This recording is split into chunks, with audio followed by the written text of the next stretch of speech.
नमस्कार विद्यार्थी मित्रांनो, स्वागत आहे तुमचं आजच्या नवीन व्हिडिओमध्ये। तर आज आपण 16 जानेवारी 2025 च्या चालू घडामोडी पाहत आहोत। यामध्ये आपण खूप महत्त्वाचे काही 10 प्रश्न घेतलेले आहेत मित्रांनो। आणि तुम्हाला जर या व्हिडिओची PDF हवी असेल तर व्हिडिओच्या डिस्क्रिप्शन बॉक्समध्ये आपल्या टेलिग्राम चॅनलची लिंक आहे, तेथे तुम्हाला सर्व व्हिडिओच्या PDF अगदी फ्री मध्ये मिळतील। तर मित्रांनो, वेळ वाया न घालवता आपण या व्हिडिओला सुरुवात करूयात।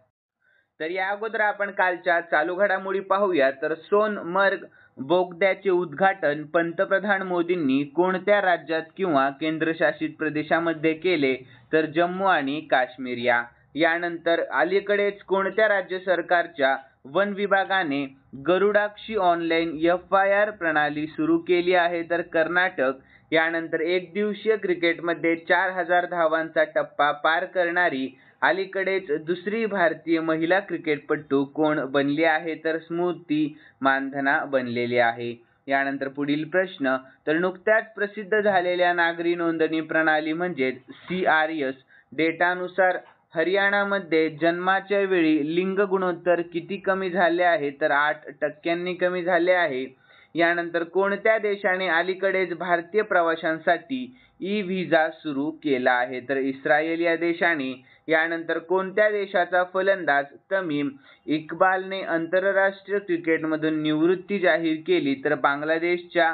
यानंतर अलीकडेच youth power perspectives for developed India @2047 हे पुस्तक कोणी प्रकाशित केले आहे? तर नरेंद्र मोदीजी यांनी। यानंतर अलीकडेच हिमकवच मल्टी लेअरिंग कपडे प्रणाली कोणी तयार केली? तर DRDO ने तयार केली आहे। यानंतर 5G यूज केस टेस्ट लॅबचे नुकतेच कोठे उद्घाटन करण्यात आले आहे? तर याचे योग्य उत्तर रांची मध्ये उद्घाटन नुकतेच करण्यात आले आहे। यानंतर पृथ्वीवरील आतापर्यंतचे सर्वात उष्ण वर्ष कोणते आहे? तर वर्ष 2024 पृथ्वीवरील सर्वात उष्ण वर्ष ठरले आहे।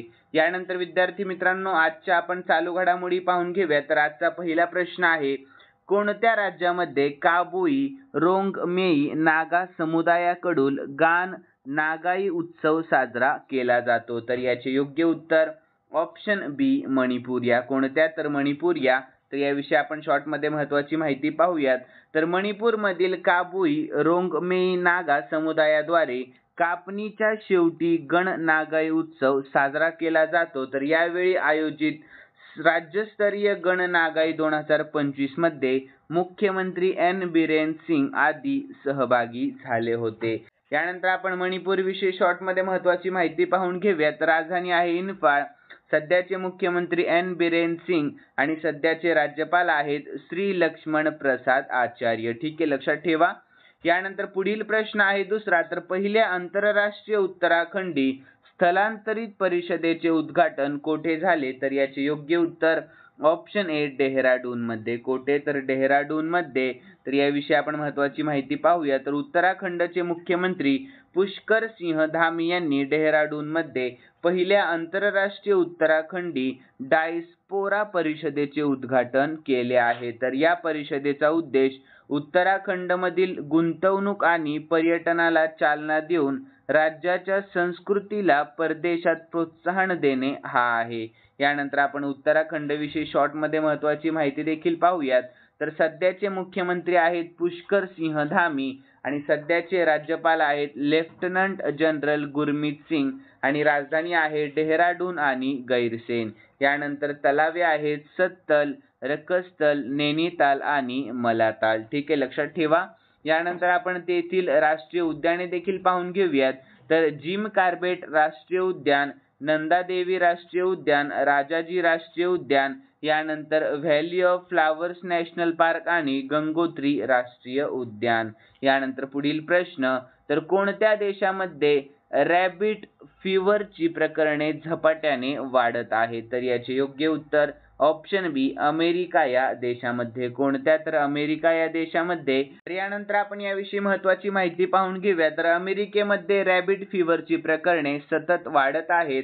तर CDC नुसार गेल्या दशकामध्ये या आजाराच्या प्रकरणांमध्ये 50% पेक्षा जास्त वाढ झाली आहे। तर रॅबिट फीवर, ज्याला टुलेरेमिया देखील म्हणतात. तर हा ससे आणि इतर प्राण्यांपासून मानवांमध्ये पसरणारा एक झुनोटिक रोग आहे, लक्षात ठेवा.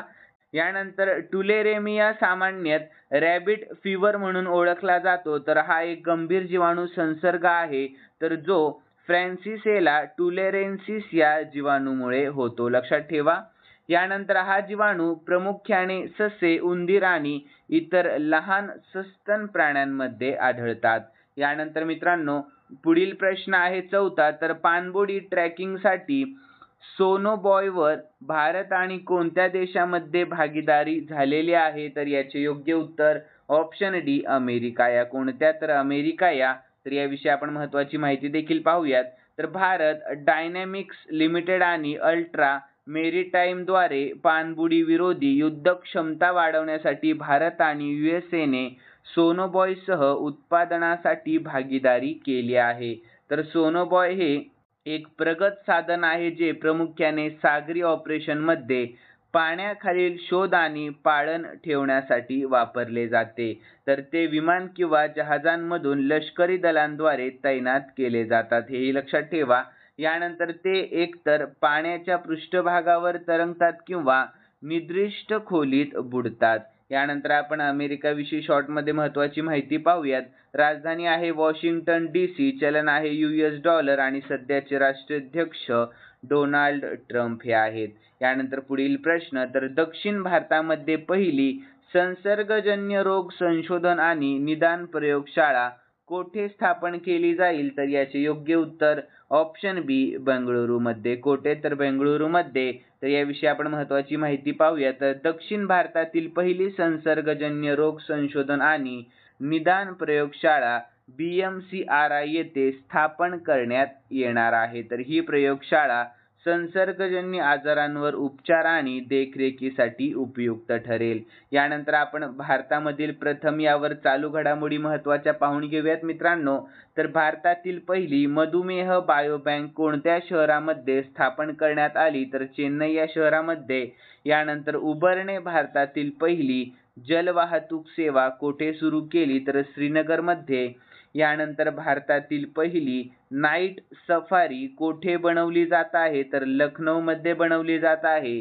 यानंतर भारतातील पहिल्या ग्रीन हायड्रोजन इंधन केंद्राचे उद्घाटन कोठे झाले? तर लेह, लडाखमध्ये. यानंतर भारतातील पहिल्या स्वयंसक्षम इंडोर एअर क्वालिटी मॉनिटरचे अनावरण, त्याचे नाव काय आहे? तर पवना चित्र नाव आहे. काय आहे? तर पवना चित्र.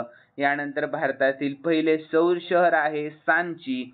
यानंतर भारतातील पहिले पाणथळ शहर कोणते? तर उदयपूर आहे.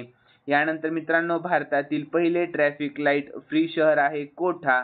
आणि देशातील पहिले डिजिटल संग्रहालय कोठे उघडण्यात आले? तर आपल्या महाराष्ट्रामध्ये उघडण्यात आले आहे. यानंतर पुढील प्रश्न आहे 6वा. तर नीती आयोग आणि न्यू शॉप यांनी कोणता कार्यक्रम सुरू केला आहे? तर योग्य उत्तर ऑप्शन डी, एम्पॉवर बीज हा कार्यक्रम. तर याविषयी आपण महत्त्वाची माहिती पाहूयात.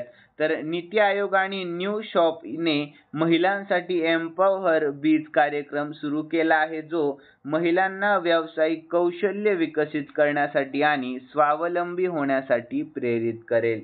तर नीती आयोगाचा लॉंग फॉर्म आहे national institute for transforming India, लक्षात ठेवा.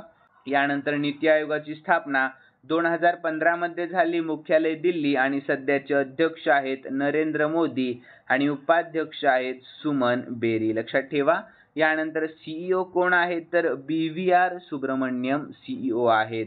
यानंतर पुढील प्रश्न. तर FC बार्सिलोनाने कोणाचा पराभव करून 15वा स्पॅनिश सुपर कप जिंकलेला आहे? तर याचे योग्य उत्तर ऑप्शन ए, रिअल मॅड्रिड. या कोणत्या? तर रिअल मॅड्रिड. तर याविषयी आपण महत्त्वाची माहिती पाहूया. तर बार्सिलोनाने सौदी अरेबियातील रोमहर्षक स्पॅनिश सुपर कप फायनलमध्ये रिअल मॅड्रिडचा 5-2 असा पराभव केला. तर ही स्पर्धा 1982 मध्ये ला लिगा आणि कोपा डेल रे विजेते यांच्यातील 2 संघ स्पर्धा म्हणून सुरू झाली.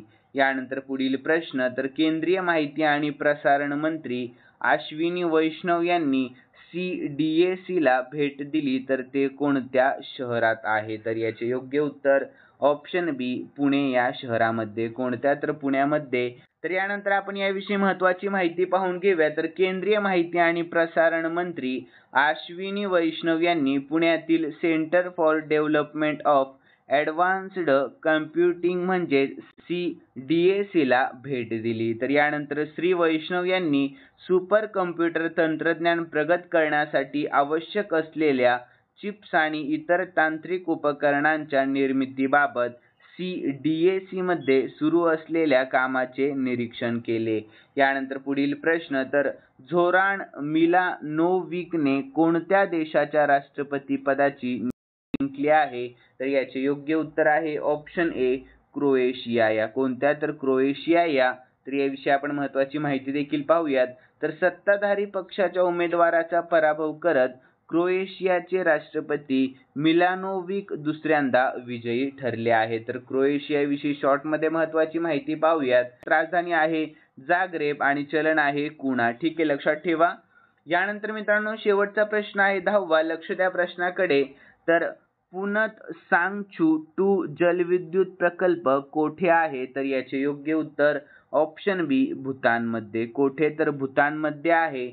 तर यानंतर आपण याविषयी महत्त्वाची माहिती पाहून घेऊया. तर भारत हेवी इलेक्ट्रिक्स लिमिटेड म्हणजेच BHEL पुनत सांगचू 2 भूतानमध्ये जलविद्युत प्रकल्पाचे 2 युनिट सुरू केले आहेत. तर हा प्रकल्प भारत आणि भूतान यांच्यातील द्विपक्षीय करारानुसार विकसित केला जात आहे, ज्याची क्षमता फेज 1 मध्ये 1200 मेगावॅट आणि फेज 2 मध्ये 1020 मेगावॅट आहे. लक्षात ठेवा. यानंतर हा प्रकल्प भूतानच्या पुनत सांगचू नदीवर आधारित आहे आणि पश्चिम भूतानच्या वांगडू फोंड्रंग जिल्ह्यात आहे. लक्षात ठेवा. यानंतर विद्यार्थी मित्रांनो खालील एक प्रश्न मी तुमच्यासाठी स्पेशली ठेवलेला आहे आणि हा प्रश्न आपण कालच्या चालू घडामोडीमध्ये पाहिला होता. ज्यांनी कालचा व्हिडिओ पाहिलेला असेल त्यांना नक्कीच या प्रश्नाचे उत्तर येईल अशी मी अपेक्षा करतो. तर प्रश्न असा आहे, पृथ्वीवरील आतापर्यंतचे सर्वात उष्ण वर्ष कोणते आहे? तर याचे योग्य उत्तर तुम्हाला आपल्या कमेंट बॉक्समध्ये सांगण्याचा प्रयत्न करायचा आहे मित्रांनो. आणि तुम्हाला जर आजचा व्हिडिओ आवडलेला असेल तर नक्कीच या व्हिडिओला लाईक करा आणि सबस्क्राईब करायला अजिबात विसरू नका. तर चला भेटूयात नवीन व्हिडिओमध्ये. धन्यवाद.